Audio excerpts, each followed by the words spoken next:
Hello everyone, I am Dr. Ranjita, dentist at Apta Clinic. We are here to create awareness among our patients just to brush up about teeth scaling and polishing procedure. Dental clinic ಬಂದು patient ನಮಗೆ stains ಇದೆ ಇಲ್ಲ ಬ್ಯಾಡ್ breath ಇದೆ tooth mobility ಇದೆ ಅಂತ ಹೇಳಿದಾಗ ನಾವು ಒಂದ್ಸತಿ ಕಂಪ್ಲೀಟ್ ಡೆಂಟಲ್ ಚೆಕಪ್ ಮಾಡಾದ್ಮೇಲೆ ಅವರಿಗೆ ರೆಕಮೆಂಡ್ ಮಾಡೋದು ಟೀತ್ ಸ್ಕೇಲಿಂಗ್. ಯಾರಿಗೆ hard deposit yellow colour deposit ಯಾವ್ದ್ರಿಂದ ರೆಗ್ಯುಲರ್ ಬ್ರಷ್ ಮಾಡೋದ್ರಿಂದ ಹೋಗೋದಿಲ್ವೋ ಅದನ್ನ ನಾವು ಸ್ಕೇಲಿಂಗ್ ಮಾಡಿನೇ ನಾವು ಅವರಿಗೆ ತೆಗಿಬೇಕಾಗತ್ತೆ. ಈ ಡೆಪಾಸಿಟ್ ಇಂದ ಗಮ್ಸು ವೀಕ್ ಆಗುತ್ತೆ, plus bone support of the tooth ಅದು ಕೂಡ ವೀಕ್ ಆಗುತ್ತೆ. ಕ್ಲೀನಿಂಗ್ ಆದ್ಮೇಲೆ ಬೋನ್ ಸ್ಟ್ರೆಂತ್ ಇಂಪ್ರೂವ್ ಆಗುತ್ತೆ, ಟೂತ್ ಮೊಬಿಲಿಟಿ ಕಮ್ಮಿ ಆಗುತ್ತೆ, ಪ್ಲಸ್ ಗಮ್ಸ್ ಬ್ಲೀಡಿಂಗ್ ಕೂಡ ಕಮ್ಮಿ ಆಗುತ್ತೆ.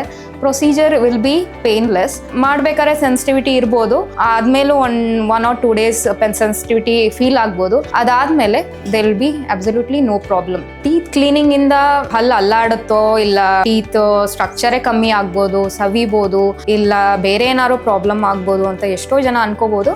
ಖಂಡಿತ ಇಲ್ಲ. ಟೀತ್ ಕ್ಲೀನಿಂಗ್ ಮಾಡಿಸ್ಕೊಳ್ಳೋದ್ರಿಂದ ನಿಮಗೆ ನಿಮ್ಮ ಟೂತ್ ಸ್ಟ್ರಾಂಗ್ ಆಗುತ್ತೆ, ಪ್ಲಸ್ ಗಮ್ಸ್ ಕೂಡ ಸ್ಟ್ರಾಂಗ್ ಆಗುತ್ತೆ.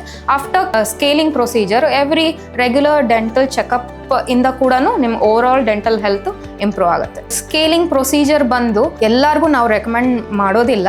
ನಾವು ಚೆಕಪ್ ಆದ್ಮೇಲೆ ನಾವು ಸ್ಟೇನ್ಸು, ಕ್ಯಾಲ್ಕುಲಸ್ಸು ಇಲ್ಲ ಬ್ಯಾಡ್ ಬ್ರೆತ್ತು ಈ ಥರ ಕಂಪ್ಲೇಂಟ್ಸ್ ಇದ್ರು ಇಲ್ಲ ಈ ಥರ ನಾವು ನೋಡಿದಾಗ ಡೆಂಟಲ್ ಚೆಕಪ್ ಆದ್ಮೇಲೆ ನಾವು ರೆಕಮೆಂಡ್ ಮಾಡೋದು. ಎಲ್ಲರಿಗೂ ನಾವು ರೆಕಮೆಂಡ್ ಮಾಡೋದಿಲ್ಲ. ಯಾರಿಗೆ ಬೇಕೋ ಡೆಫಿನೆಟ್ಲಿ ಅವ್ರು ಮಾಡಿಸ್ಕೊಳ್ಳೇಬೇಕಾಗತ್ತೆ. ಮಾಡಿಸಿದ್ರೆ the dental health will be improved.